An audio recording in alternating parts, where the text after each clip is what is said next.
한국어 성경에서는 룻기를 역사서로 구분합니다.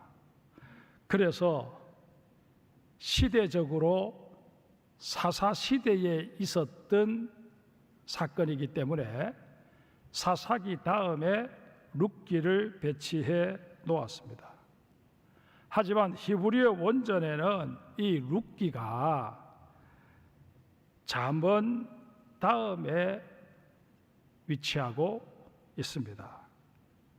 이렇게 히브리어 원전에서 배치한 데는 다 이유가 있습니다. 잠언의 마지막 장이 31장인데 그 10절 이하에 보면 현숙한 여인에 대한 이야기가 나옵니다. 잠언 31장 10절을 한번 볼까요? 누가 현숙한 여인을 찾아 얻겠느냐? 그의 값은 진주보다 더하니라. 그러면서 그 다음에는 현숙한 여인은 이런 여인이다 하고 설명을 해주고 있습니다.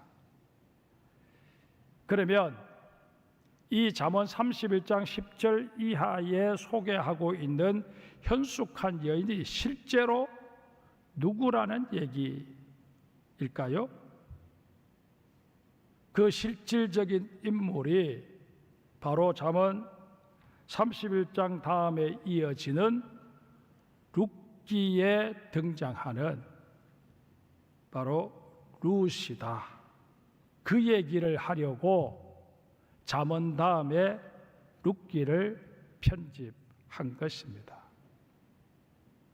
우리는 그저 불과 몇 장에 지나지 않는 룻기니까 그저 재밌는 얘기네, 룻이 팔자 고친 얘기네, 그렇게 생각하고 넘어가지만 이 히브리인들에게 있어서 룻이라고 하는 인물은 결코 그렇게 가볍게 보아 넘길 인물이 아닙니다.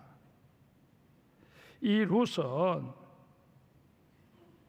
다윗의 증조모가 될 뿐만 아니라, 물론 유대인들은 인정하지 않습니다만 이 땅에 메시아로 오신 예수 그리스도의 족보에 그 이름이 오를 정도로 정말 우리 기독교 역사에 너무나도 소중한 여인입니다.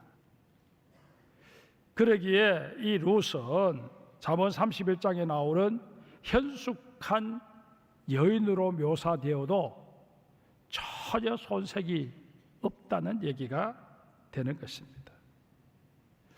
여러분, 사실 이 룻은 모압 여인이기 때문에 신명기 23장 3절에 근거해서 보면 이스라엘 공동체 여호와의 총회에는 들어올 수 없는 인물입니다.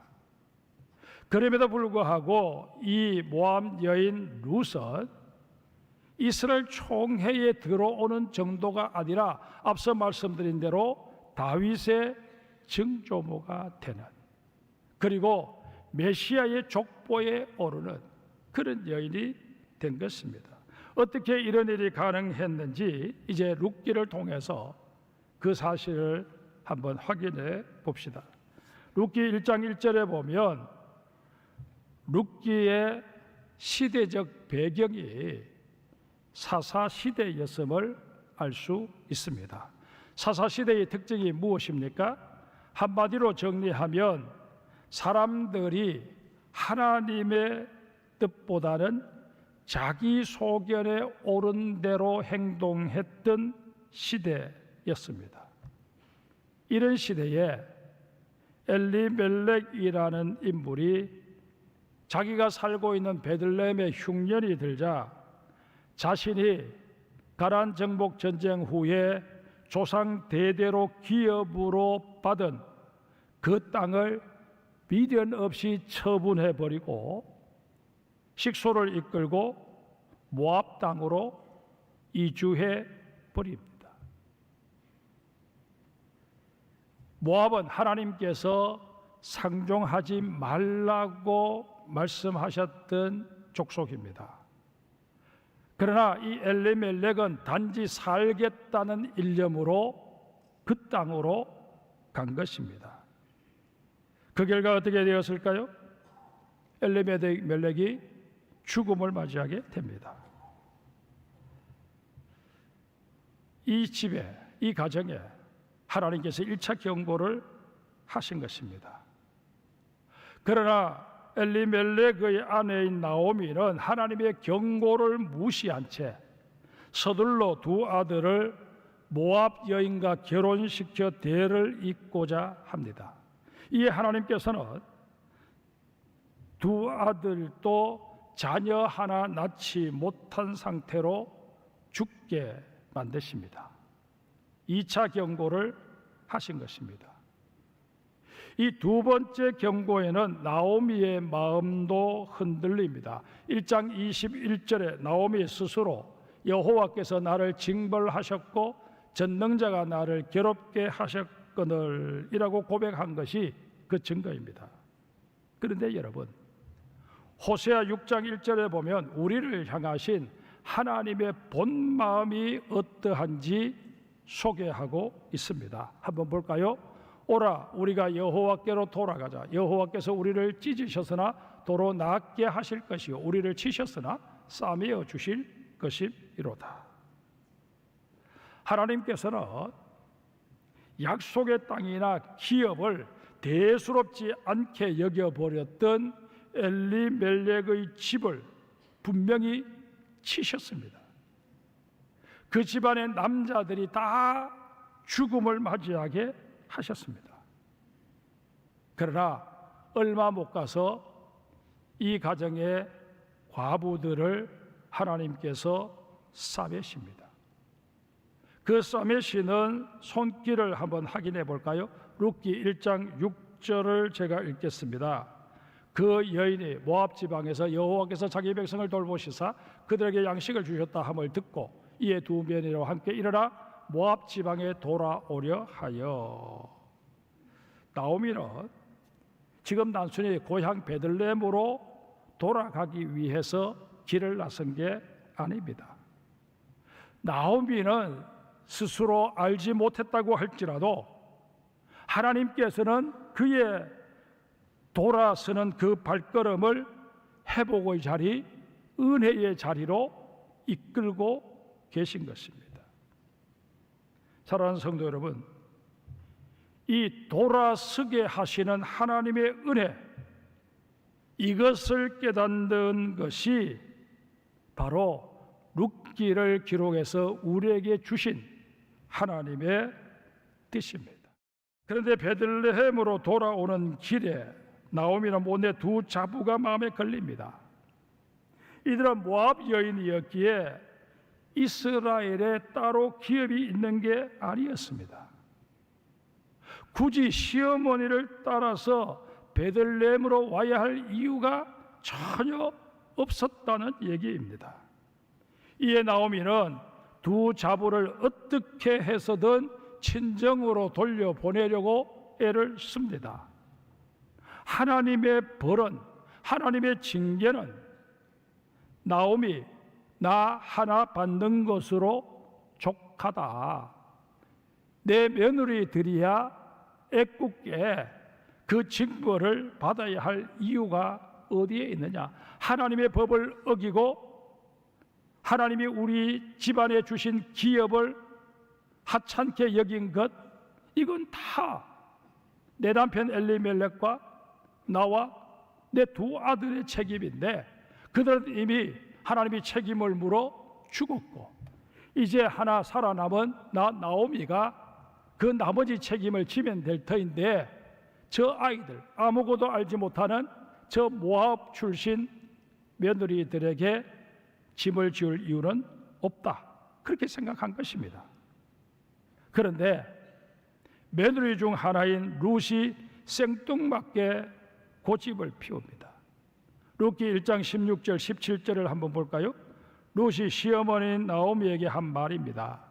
내게 어머니를 떠나며 어머니를 따르지 말고 돌아가라 강간하지 마옵소서. 어머니께서 가시는 곳에 나도 가고 어머니께서 머무시는 곳에서 나도 머물겠나이다. 어머니의 백성이 나의 백성이 되고 어머니의 하나님이 나의 하나님이 되시리니 어머니께서 죽으시는 곳에서 나도 죽어 거기 묻힐 것이라. 만일 내가 죽는 일 외에 어머니를 떠나면 여호와께서 내게 벌을 내리시고 더 내리시기를 원하나이다 하는지라. 여러분, 이 룻의 고백 중에서 가장 중요한 구절이 어디라고 생각하십니까? 어머니의 하나님이 나의 하나님이 되신다라는 고백입니다. 룻의 입에서, 이방 여인 룻의 입에서 이런 말이 어떻게 나올 수 있었을까요? 바로 하나님의 은혜입니다. 사실 가만히 생각해 보면 여기 앉아 계신 여러분들이나 저나 하나님을 믿게 된 것, 은혜라는 말 외에는 설명할 길이 없습니다. 저는 모태신앙입니다.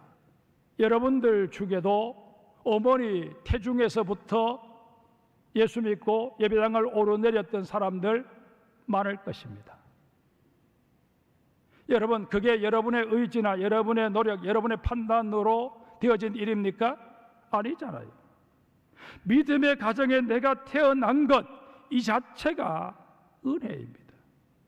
내가 전혀 예수와 상관없는 집안에서 태어났는데 누군가를 만나서 복음을 전해 듣게 되고 그 자리에 많은 사람들이 복음을 들었음에도 불구하고 다 믿지 않았는데 나는 예수를 믿게 되었다면 이 또한 하나님의 특별하신 은총이다.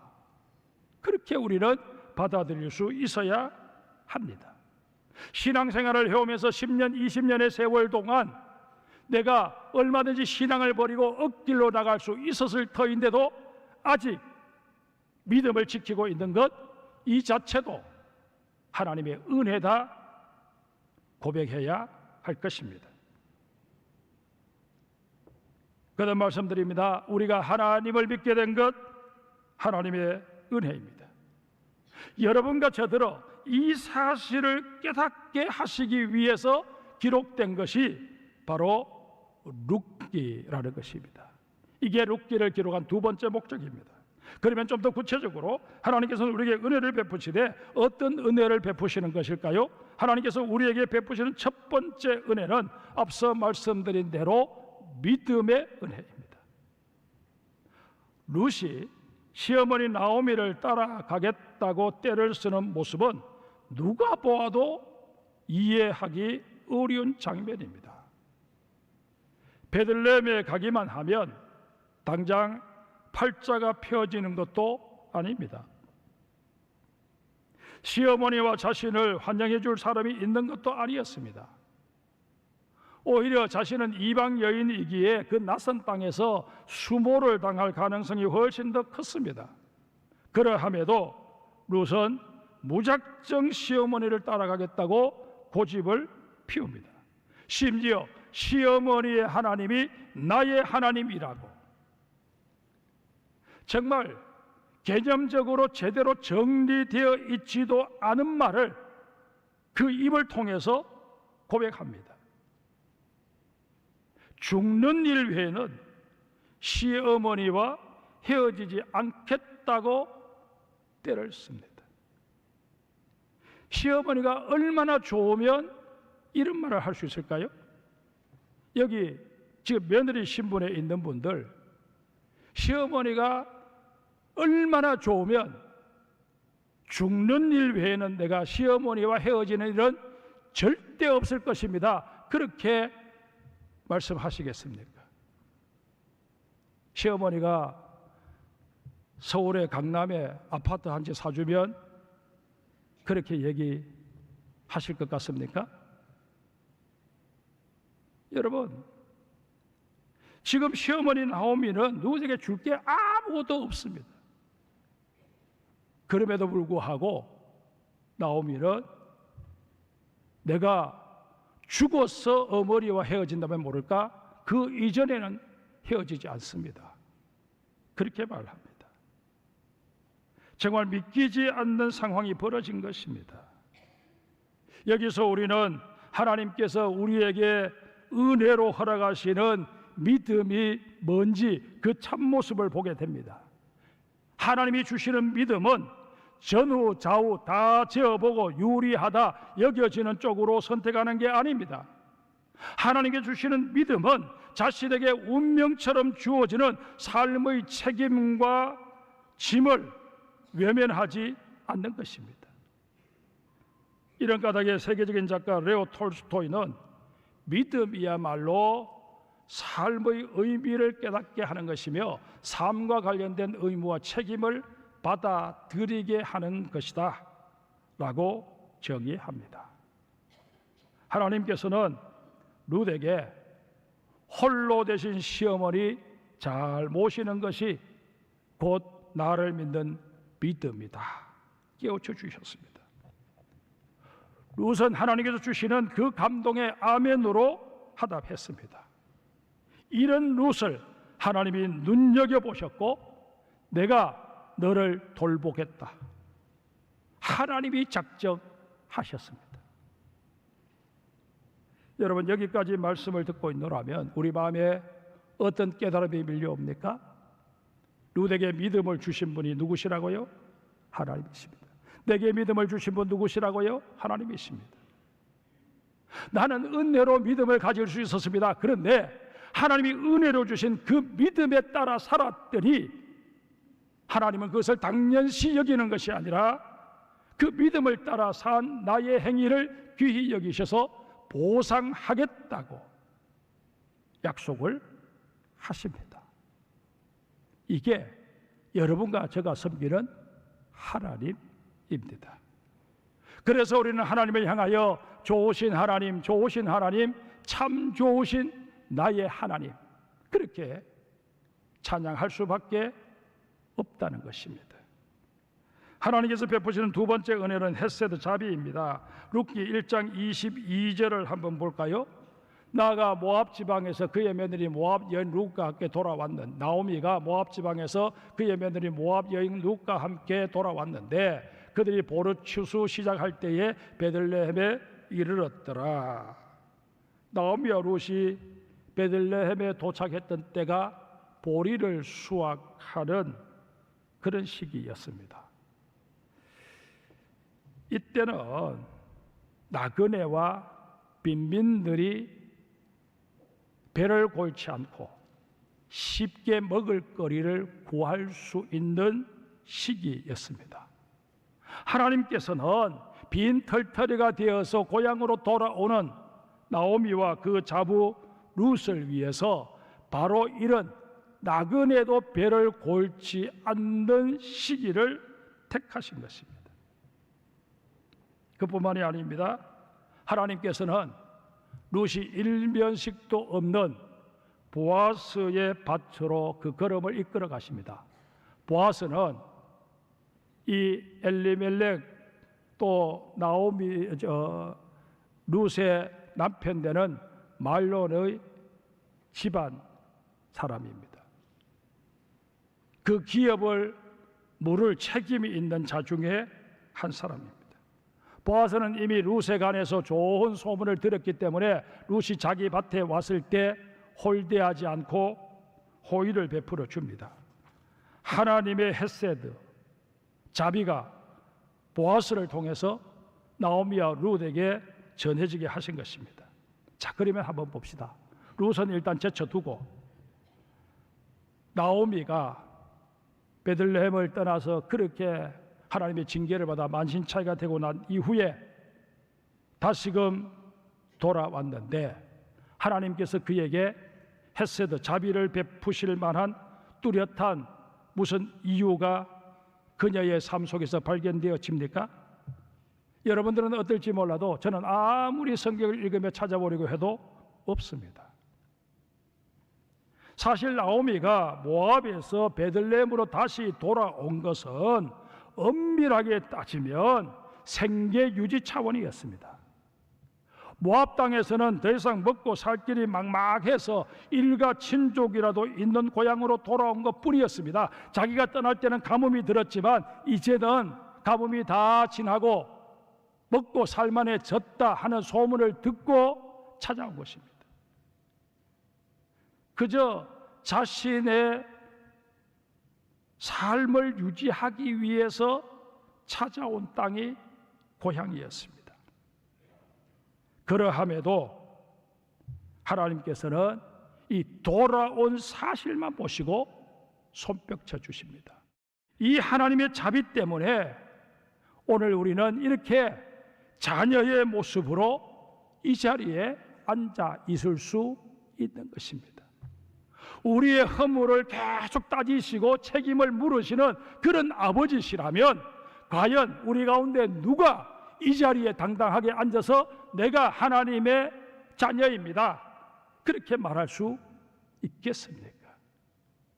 하나님께서는 그 모든 것 다 덮으시고 돌아왔으니 됐다, 예배의 자리에 올라와서 다시금 나를 바라보니 됐다 말씀하여 주십니다.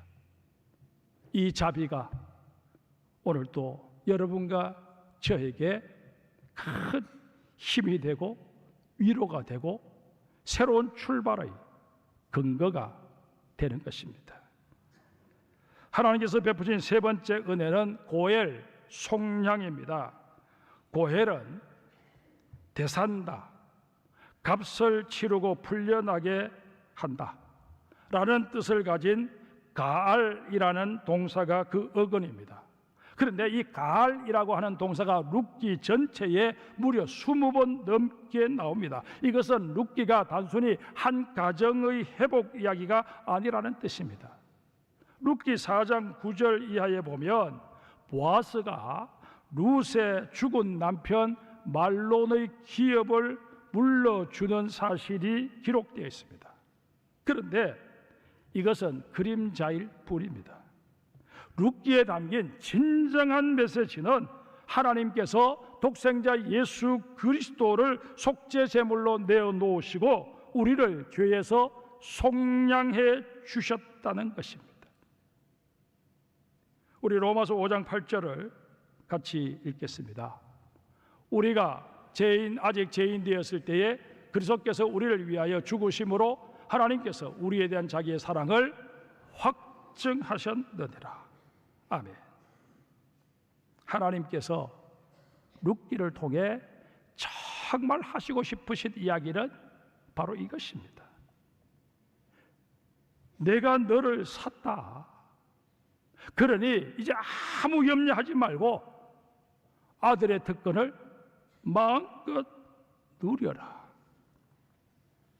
이 말씀을 하시고 싶어서 여러분과 저를 이 예배의 자리로 부르신 것입니다. 여러분, 다른 말씀 다 놓치더라도 바로 이 말씀, 하나님께서 우리 개개인을 향해서 내가 너를 피로 값주고 샀다, 너 다시 내 아들이 되었다, 이제 당당하게 자신 있게 세상으로 나가서 내 아들로 살았으면 좋겠다. 이 말씀에 우리가 떨리는 간격을 안고 주님 다시 기회를 주시니 너무 감사합니다. 나 세상 가서 멋있게 한번 살아보겠습니다. 나를 한번 지켜봐 주십시오. 그렇게 고백하며 세상으로 나가면 되는 것입니다. 이게 예배입니다. 여러분, 이 예배를 드리라고 하나님은 오늘 우리를 부르셨습니다. 사랑하는 성도 여러분, 우리는 믿음의 은혜, 자비의 은혜, 고엘의 은혜를 받은 자들입니다. 이런 엄청난 은혜를 덧입은 자로서 이제 우리가 해야 할 일이 뭘까요? 당연히 감사하는 일입니다. 이 세상에서 가장 불쌍한 사람 누구일까요? 일본의 신학자 우찌무로 간조는 이렇게 우리를 깨우쳐 줍니다. 첫째는 예수님이 구세주로 믿어지지 않는 사람이고, 둘째는 성경이나 설교가 하나님의 말씀으로 들려지지 않는 사람이며, 셋째는 매사에 감사가 없는 사람이다. 나는 이 셋 중 하나에라도 해당이 되는 것은 아닌지 자기 자신을 다시 한번 진지하게 살펴보는 이 맥주 감사 주일이 되어야 할 것입니다.